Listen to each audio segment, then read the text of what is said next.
Coucou les amis, comment ça va? J'espère que vous avez passé une bonne semaine et que vous vous apprêtez à passer un week-end tout aussi agréable. Moi je vais très bien et je reviens vers vous pour parler philosophie. Alors, dans des vidéos précédentes, je vous ai parlé d'Épicure, de Sénèque, de Spinoza, qui sont tous les trois des philosophes extrêmement connus, qui sont, qui sont à la base de cette grande discipline qu'est la philosophie. Aujourd'hui, je reviens pour vous parler de quelqu'un de beaucoup moins connu, mais tout aussi important. Je vais vous parler de monsieur Michel Foucault.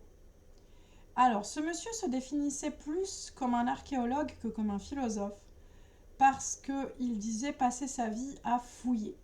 Fouiller, fouiller, fouiller en répondant à la grande question du pourquoi. Pourquoi ci, pourquoi ça?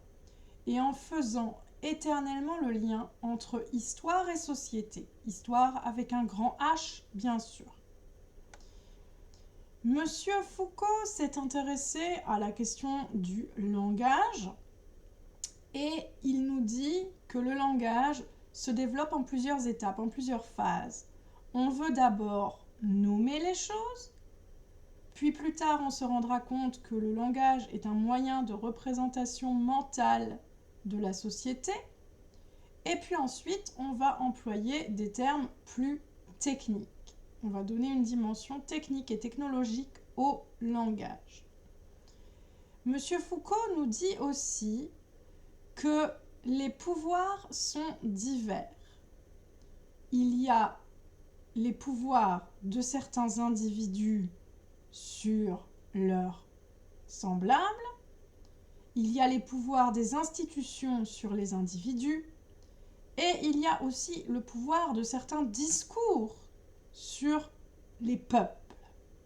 Voilà, donc comme vous le voyez, les pouvoirs sont plus ou moins privés, publics et de plus ou moins grande ampleur. Monsieur Foucault avait pour sujet de prédilection la folie. C'est le premier philosophe qui s'est demandé si les fous étaient des personnes malades ou non, s'il fallait s'intéresser à eux, s'il fallait les interner ou non. Alors ça paraît secondaire comme sujet, mais croyez-moi, ça a son importance quand on sait que ce n'est que très récemment que l'homosexualité a cessé d'être perçue comme une maladie mentale en France. Voilà, j'espère que cet exemple vous parlera et qu'après l'avoir pris en compte, vous remercierez monsieur Foucault pour son travail. Monsieur Foucault nous dit aussi que la vie est une œuvre d'art. Ce qui veut dire que pour lui, la vie est quelque chose de très personnel et de très subjectif, qu'il n'y a pas une vie, mais des vies à mener. Il nous demande même d'inventer nos vies ou de les réinventer si elles ne nous plaisent pas. D'ailleurs, il nous l'a dit, il nous a dit « N'oubliez pas d'inventer vos vies ».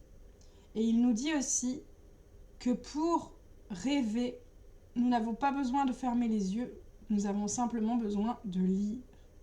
Voilà, ce sont deux citations célèbres que j'ai eu envie de retenir parce qu'elles me plaisent, parce qu'elles me parlent. Peut-être qu'elles vous parleront à vous aussi. Je vous souhaite à tous une très belle fin de journée, un très bon week-end.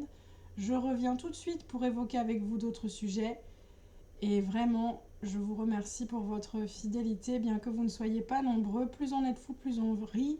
N'hésitez pas à vous rejoindre. À très bientôt pour de nouvelles considérations littéraires. Bye bye!